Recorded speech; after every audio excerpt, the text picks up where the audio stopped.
Claire, thank you ever so much for coming and being part of this conversation with me. Tell us a little bit about yourself. What does a normal week look like for you? Well, I'm married and I have three grown-up children, so life for me is a lot simpler than it used to be. I work full-time at TIC Plus, which is Teens in Crisis, and I'm the Director of Operations there. So we basically, put it simply, we do everything in the back office to support the service delivery.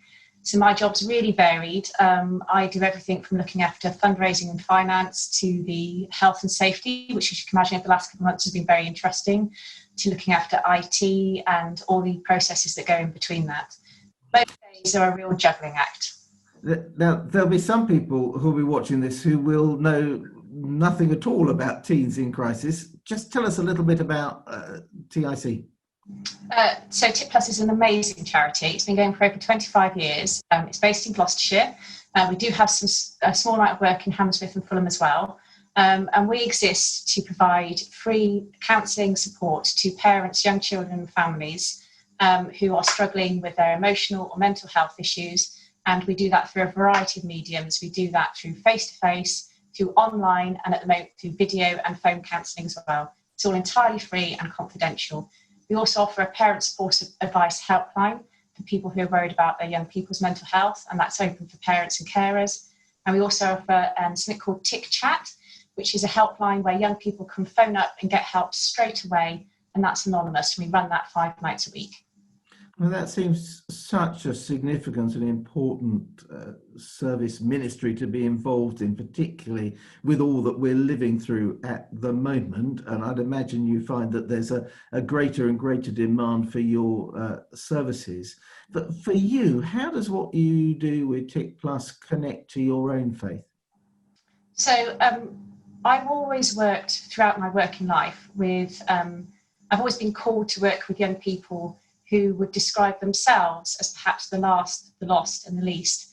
My career goes back many years of working initially I worked with young people who'd been excluded from school. Then I worked with perhaps young soldiers who didn't have any literacy skills. When we came back from Germany, I worked with Northern Ireland Forces Youth and Community Service. And then I did a lot of work with the Trussell Trust in Bulgaria, working with young people who were leaving care.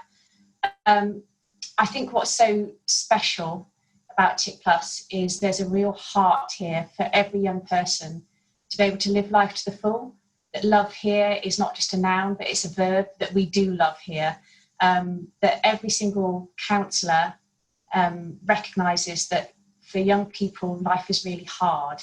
And they see their role as holding hope for young people when perhaps they're just not in a position to do that for themselves.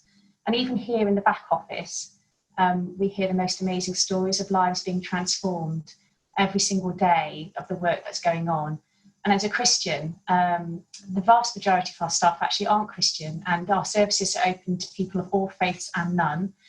But as somebody who has a really strong Christian faith, for me, just seeing those lives restored and recognising that to us and to God, every child is precious. Just seeing those spirits and those lives restored is just such a precious thing. It is precious indeed, and that real reminder that actually what happens in the different parts of an organisation goes to making the whole. And lastly, I wonder if there's a particular example that you've got of how your faith has made a difference to a decision or a situation in which you found yourself. Well, this has been quite a hard year for me. Personally, I've had three bereavements very close together. Within 6 weeks, I'd lost three very dear people, one of which was my best friend of 25 years, who sadly lost her life to a brain tumour after a long fight, and then culminating with my father. And that's been really hard. It's been really hard, particularly in time of COVID, where we hadn't been able to have the contact that we wanted or to say goodbye in the way that we wanted. So just to know, for me, that there is a final victory over death, that God's hand was in that. And I'd spoken to my gorgeous friend Sandra many times about her death, and she'd had quite a physical debilitation. And by the time she died, she was only able to move her right hand, which was very sad for her because she was actually left-handed. She thought it was very cruel.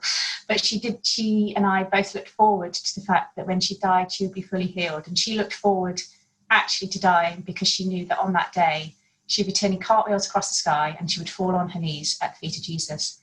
And so for me, that's been a completely different response to death, to see that as a healing, as a moving forward.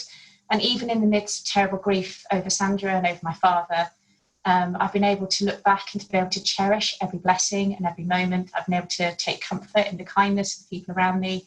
And yes, this has been a hard year, but it's been a year of such richness and such blessing, and been able to celebrate the kindness of people and just really to take stock of how lucky I am. Claire, thank you so much. Thank you so much for being part of this conversation, and thank you for all that you do. Thank you.